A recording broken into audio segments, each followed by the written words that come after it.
Goeiedag, dit is 'n wonderlike voorreg om die gedagte met elkeen te deel, om te bemoedig en om op te bou. Vandag se tema is geanker in Jesus.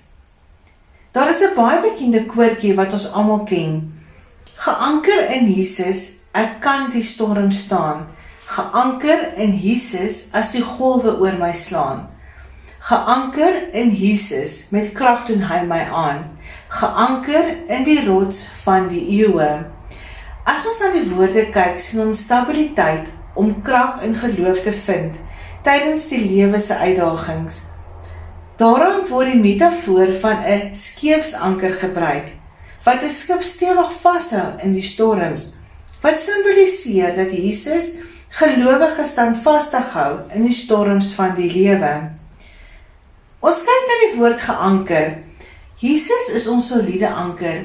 Dit beteken stabiliteit, sekuriteit en om stewig gewortel te wees.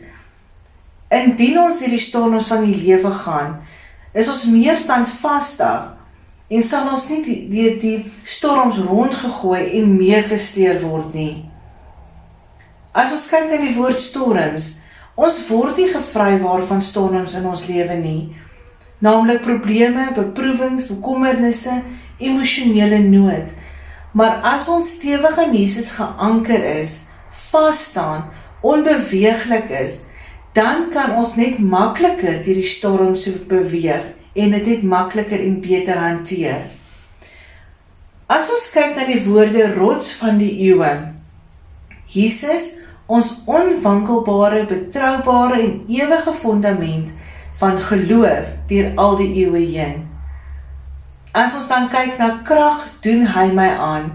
Jesus versterk ons, hy gee ons die goddelike krag om moed te hou en standvastig te wees om deur te druk en te volhard. My gebed is dat hierdie gedagte iemand sal bemoedig vandag. Amen.